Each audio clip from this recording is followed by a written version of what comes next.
So I thought this was a really interesting topic. We've talked a little bit about leveling up, and for some people it might be easier to level up when you're single and then, meet your future person. Or, for others, they try to level up while they're also in a relationship. Sometimes the process is just not very attractive. When we talk about rectal syringes, when we talk about chemical peels, like full body chemical peels, none of this is attractive during. I absolutely love the results, but the act of doing a full body chemical peel is freaking disgusting. I'm sorry if you're living with, your significant other or your loved ones, like, it's really gross. It's like you're shedding your skin all over your body like a snake, and you're leaving your skin everywhere, like behind you in the house as you walk. It's really gross. So some of this stuff, obviously, if you're single, then you get to do this, in the comfort of your own home, or with your roommates. But I could see why some people don't want to do this around, their significant others.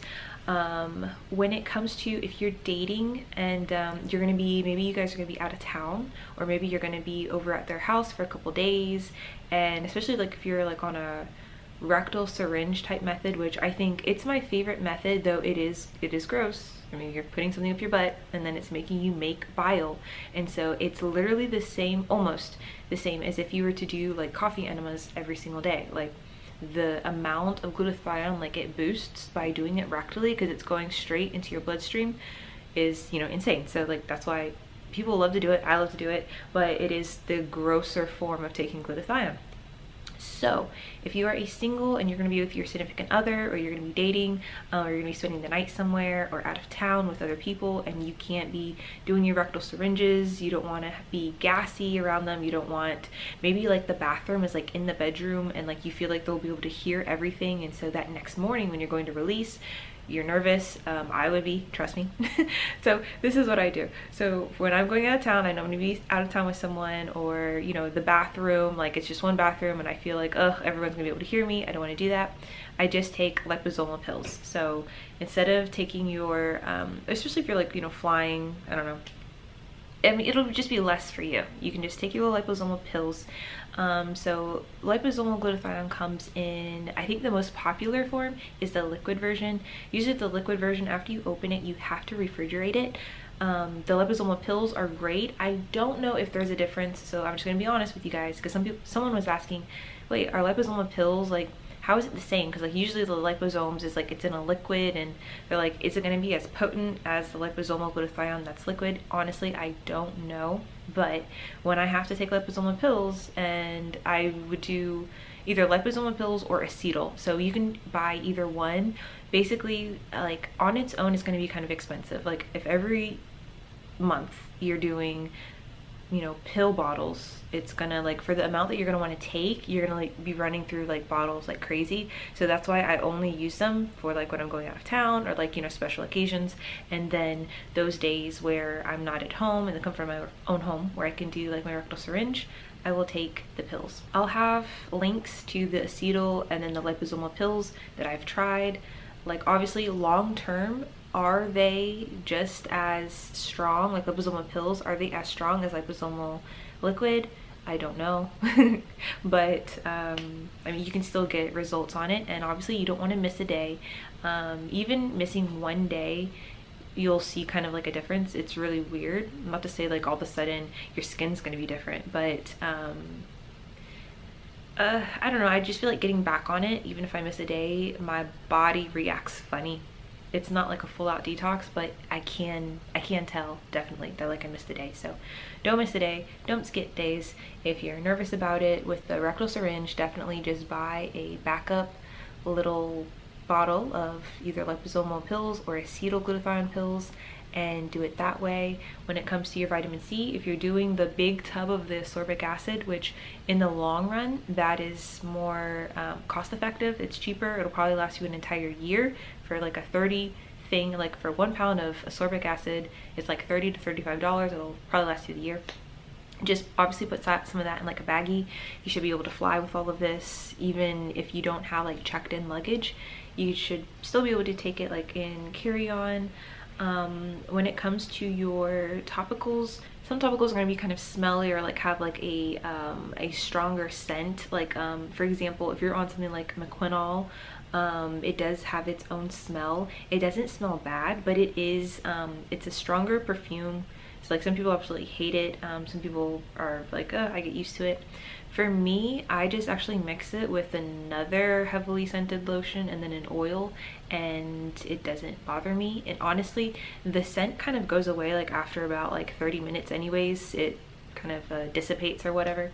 But yeah, if you definitely want to still take your topicals, especially if it's like a heavy duty topical like a mequinol or retinol or a tretinoin. You don't want to miss days. If it's just something like a lactic acid, obviously you missing a couple days of lactic acid probably won't be that big of a difference, so you could just not pack that with you. But for some of these things that are slowly building up in your skin, like a tretinoin would do, or like a mequinol would do, or whatever else you might be on, or even like a licorice root, you definitely don't want to miss days. So still bring it with you, and if you're worried about the scent, you know, just layer it, like layer another body butter or body spray on top of it. Like I said, at first you're gonna smell the scent, but I feel like after a while, after 30 minutes, it will dissipate. But with some topicals, you don't want to miss a day, and your skin will kind of like notice a difference. So I would just carry on, even if your routine is going to be different. Don't skip. I mean, there's some things you can skip and there's just some things you can't. With your pills, especially if you are traveling, one time, so I was taking like 7 to 8 different types of supplement. And basically I put them, you know, I took out enough for every day, so some for the morning, some for at night, and I put them all in this little baggie. And then I get on my trip and it's time for me to take, you know, my dose, and it's like some of the supplements looked exactly like the same. So like my NAC, this was back when NAC wasn't freaking outlawed in the US, but the NAC looked exactly like the milk thistle, and I couldn't for the life of me tell the difference. I think I was also still on acetyl pills too, and so sometimes some of the pills will look very familiar. And so please keep that in mind if you have like luggage, or you know, maybe do separate baggies. And so like in this baggie, put NAC on it, especially if it looks a whole lot like the milk thistle or whatever else you're taking, if you're doing evening primrose, or if you're doing vitamin D, whatever, or magnesium. So yeah, you might want to label them, because I thought I was gonna be able to tell the difference, but I never had them like all together. Sometimes I'll take certain things at certain times of the day, because there are some interactions with some of the supplements where the absorption level is higher at certain times, and sometimes the absorption level is lower if you take them at the same time. Like you would not take your zinc and your magnesium at the same time. You would give it either an hour before or an hour after. Yeah, you just won't absorb all of the zinc. Oh, just FYI on that, you know, we all make kind of silly little mistakes. You know, obviously if your MSM looks like your sorbic acid powder, make sure you put those in different baggies, or put it in a container, or write on it, so you will not confuse yourself. But it happens to the best of us. So obviously when you're on a trip or something, you probably won't like bring like your Kojic soap and all of that stuff. You'll probably just worry, because you know, like soap can get messy, so you'll probably just like bring like a travel size little like body wash or whatnot. I've noticed that, like, you know, even sometimes like not being, like, let's say it's like 3 days away from my normal routine, you know, I will see a little bit of a difference.